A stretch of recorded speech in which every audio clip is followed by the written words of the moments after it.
जन्नत से कैसे बचा जा आज हम आपको बताने जा रहे हैं जन्नत से कैसे बचा जा सकता है। जन्नत का इंसान को ये बतलाना कि किस चीज से जन्नत के शर से बचा जा सकता है। अबुला दरूमी फरमाते हैं कि ने माज इब्न जबल से अर्ज किया कि जिस वक्त आप ने जिनको पकड़ लिया था वो किस्सा किस तरह हुआ था मुझको जला दे जाए। आपने बयान किया कि रसूल अल्लाह है ने मुझको सदक़ात का निगरान बनाया। मैंने सदक़े के खजूर अपने एक बाला खाने में लाकर जुमा कर दिए, इनमें से कम होने लगे। मैंने रसूल अल्लाह से उसका तज़किरा किया। आपने फरमाया कि शैतान ने चरा दे हैं। मैं रात को बाला खाने में छपकर बैठ गया और दरवाजा बंद कर दिया। बस अचानक एक शदीद कसम की तारीकी हुई और वो दरवाजे के अंदर दाखिल हो गई। फिर इसने दूसरी शक्ल बदली और दरवाजे के सुराख से दाखिल हो गया। मैंने जब इसको देखा तो मैं तैयार होकर बैठ गया। इसने खजूर खाने शुरू किए तो मैं लिए एकदम इसको पकड़कर अपने कब्जा में कर लिया और कहा कि उसे खुदा के दुश्मन। उसने कहा कि मुझको मारना दे जाए, मेरे बाल बच्चे बहुत ज्यादा हैं और मैं फकीर मुहताज हूँ। हम पहले इस बस्ती में रहा कराते थे।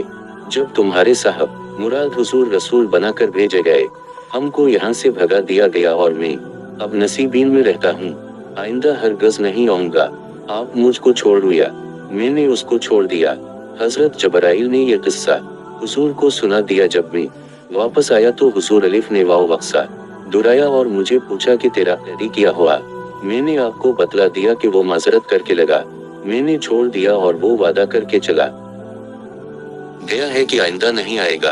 आपने फरमाया कि वो बाज ना आएगा। मैं फिर छपकर बैठ गया। वो फिर आया और इसने खाना शुरू कर दिया। मैंने फिर इसको पकड़ लिया। इसने फिर माजरत की। मैंने कहा हरगिज नहीं छोड़ूंगा। इसने कहा छोड़ दो, फिर नहीं आऊंगा। और अगर कोई इंसान सूरह बकरा की आखिरी आयतें किसी मकान में रात को पढ़कर फूंक दे तो हम इस मकान में इस रात को दाखिल नहीं होते। हजरत अब्बू हरीरा की हदीस सही है कि हुजूर ने मुझको सदका फतर का निगरान बनाया। एक जिन आया और इसमें से खाने लगा। मैंने उसको पकड़ लिया और कहा कि हुजूर के पास ले जाऊंगा। इसने कहा कि मैं तुझको ऐसे कलमात सिखला दूंगा जो तुझको नफा देंगे। मैंने कहा कि सिखला। उसने कहा कि जब तो सोने लगे या सोने के लिए बिस्तर पर आदे तो आयता अल कुर्सी पढ़ लिया कर और उसने पढ़कर जलाई। सुबह तक एक फरिश्ता खुदा की जानिब से तेरी हिफाजत के लिए मुकर्रर हो जाएगा। जब मैं हुजूर के पास आया, आपने पूछा वह कैदी कहाँ है। मैंने आपको किस्सा सुनाया और बतलाया कि वो मुझे आयता अल कुर्सी सिखला कर गया है और इसका ये फायदा बतलाया है। आपने कहा कि इसने तुझसे चे कहा है, मगर वो खुद झूठा है कि ईमान नहीं लाया। हजरत ज़ैद बिन साबित एक मर्तबा अपने बाग में तशरीफ ले गए। आपने किसी के आने की आहट महसूस की। पूछा कौन है। इसने कि मैं जिन हूँ, हम कहतसाली में मुब्तला हैं, किया हम तुम्हारे फलों से कुछ ले सकते हैं। मैं कहा कि ले लो। दूसरी रात को फिर ऐसा ही हवा।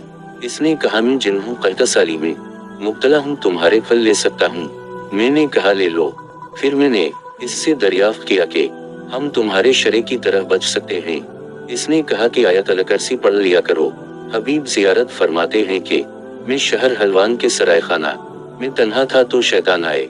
एक ने दूसरे से कहा कि ये आदमी लोगों को कुरान सिखाता है, आओ इसको मार दें। दूसरे कहा कि तेरा नास हो, क्या कह रहा है। जब वो उनके करीब गए, इन्होंने शायद अल्लाह ला इलाहा इल्लल्लाहु पढ़नी शुरू कर दी। ये सुनकर एक ने कहा कि खुदा तीर अनाज करे, मैं तो इसकी सुबह तक हिफाजत करूंगा। ज़ैद इब्न असलम से मरुए है कि कबीला बनो इमेज के दो शख्स अपनी बीवियों के पाइन जा रहे थे। उनको रास्ता में एक औरत मिली। उसने पूछा कि कहाँ जा रहे हूँ। इन्होंने कहा कि अपने घर जा रहे हैं। उसने कहा कि जब तुम वापस आओ मुझसे मिलकर जाना, मैं तुमको एक बात सिखलाऊंगी। जब वो फारिग होकर वापस हुए, वो उनको मिली। इन्होंने उसको एक ऊंट पर सवार कर दिया। कुछ दूर चलने के बाद एक गला आया। उसने कहा कि मुझको यहाँ एक काम है। वो उतर कर चली गई। जब काफी देर तक नहीं आई, उनमें से एक आदमी उसको तलाश करने चला गया। वो भी लौट कर नहीं आया। फिर वो उन दोनों को तलाश करने गया। जाकर देखा कि वो औरत इस पहले आदमी का कलीजा चहार ही है और मरा हुआ पड़ा है। ये देखकर वो वापस आ गया और सवार हो कर चलता या वो औरत फिर इसको आके मिली। इसने कहा कि तो मुझको छोड़कर आ गया था। इस आदमी ने कहा कि नहीं, तूने ही देर की थी। वो सवार हो गई और मुझको तस्कीन देख कर कहने लगी कि क्या बात है। मैंने कहा आगे एक जालिम बादशाह है, इससे डर रहा हूँ। इस औरत ने कहा कि मैं तुझको इससे बचने के लिए एक दुआ सिखला दूंगी, वो तुझको कुछ नहीं कह सकता। इसने कहा कि ना माला। उसने कहा कि पढ़। इसने ये दुआ बार बार कहलवा कर याद कर ली और इसके लिए बद्दुआ की कि अल्लाह उसने मेरा भाई खाया है। बस उसी वक्त आसमान से एक आग उतरी और इसकी शर्मगाह में दाखिल होकर उसके 2 टुकड़े कर दिए। ये चुड़ैल थी, लोगों को खाया करती थी।